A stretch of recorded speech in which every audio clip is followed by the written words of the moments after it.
Support comes from the Missouri Forest Products Association, saluting Earth Day on April 22nd with an ongoing commitment to help offset carbon emissions with sustainable harvesting of Missouri forests. Details at choosewood.com.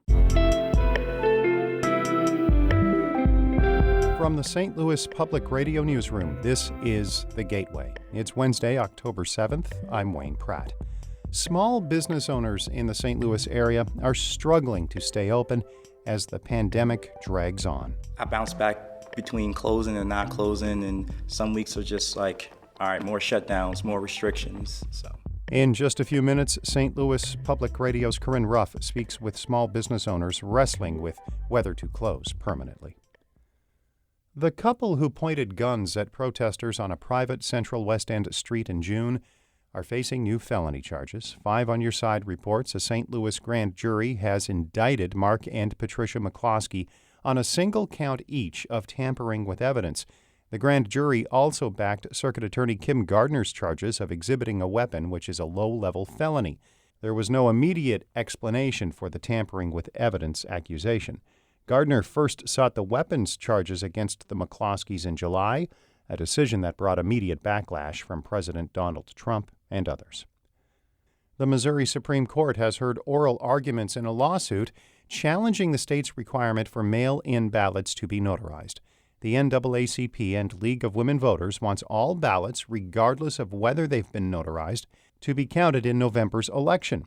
Attorney Sophia Lynn Lakin says voters could be exposed to coronavirus when they get their ballot notarized. Voters are saddled with a notary requirement that forces them to choose between risking their health and those of their loved ones and their right to vote. The state argues there's no evidence the requirement caused someone to get COVID-19 during the August primary, and changing the requirements less than a month before the election would be confusing.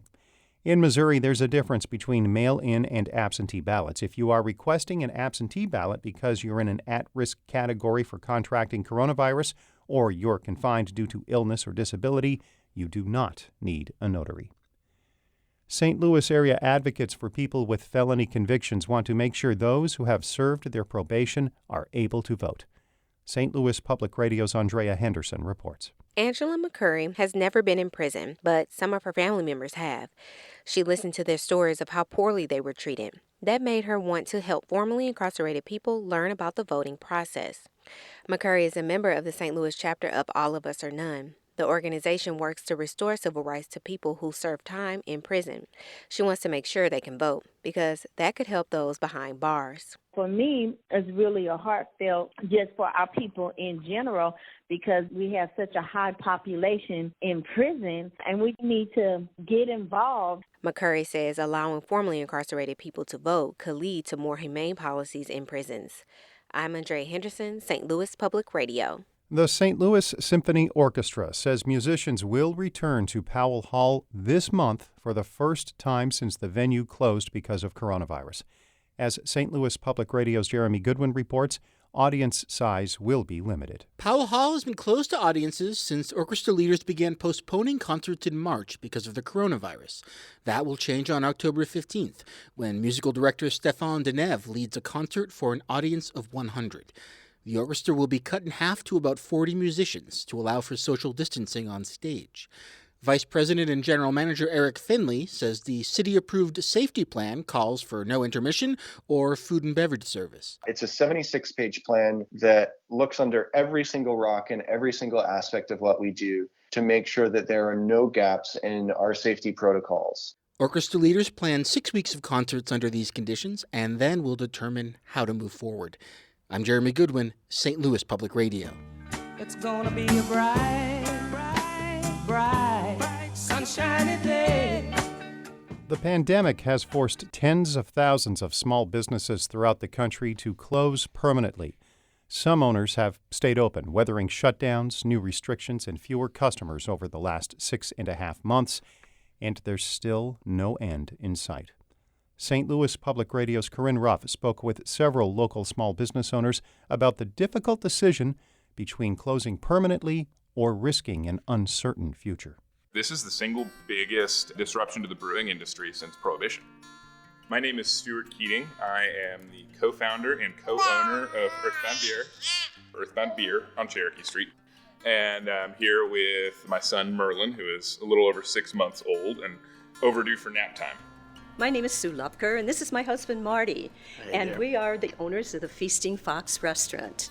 It was a gathering place for people that they would come and share Easter with us and Thanksgiving when we had a buffet, but then would come at birthdays and with smaller groups. My name is Bob Koppler. I'm the owner of Steel Wheels Indoor Cycling, which is a experiential, technology-forward cycling studio formerly located in the Central West End.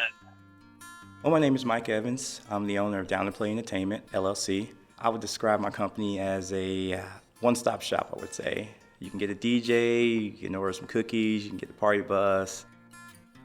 The business before COVID and all that stuff was actually really good. I started the party bus company in January, and it took off. It was great. And then we went into that phase where we had those couple of months we weren't doing anything, and it kind of just tanked from there. The first 2 months were okay. The third month, we lost like $15,000. And we're still losing money at a pretty alarming rate.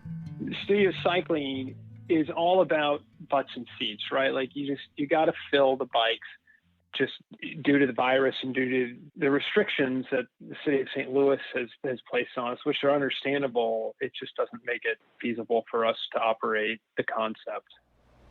Most of the things have been auctioned off or going to be, so that it's time to retire and just see what the next chapter brings. This auction just is scaring me because we got chandeliers at different places, and I would love the building to stay the way it is. I bounce back between closing and not closing, and some weeks are just like, all right, more shutdowns, more restrictions. So do I want to risk it? Should I just cut my losses now? So I'm kind of right in the middle right now as far as closing and not closing. We received a notice from the state that our grant had been rescinded. Finding out that we weren't receiving that big chunk of money that we had really relied upon to make it through the next 6 months is when I had to sit everyone down and say, listen, I don't know how much longer we can do this. We made the very tough decision to close permanently, which was very sad, and it still kind of has left a hole in me personally, and the saddest part was having to let go of our team. You wake up every day not knowing what's going to happen, especially in this climate right now, where you stay up all night like I've done many nights, and I've cried, I've just worried myself, literally sick sometimes. And I just want people to know it's not easy. It's extremely hard being a business owner, especially a small business owner. We've done everything we can to run the brewery, but we're not willing to risk our employees' safety to stay in business. Today, looking around, you just have the feeling of, oh wow, bittersweet. But life goes on, and our hope is that someone will come along and have that same drive that they want to take the torch and run with it and put the soul back into it, and then we can come and visit. And pay for a drink. Even though I've considered closing but I think about it, I'm just like, this is mine, I own this. And I really think it can be a great thing. You just gotta keep pushing. That's my thing, I always keep pushing.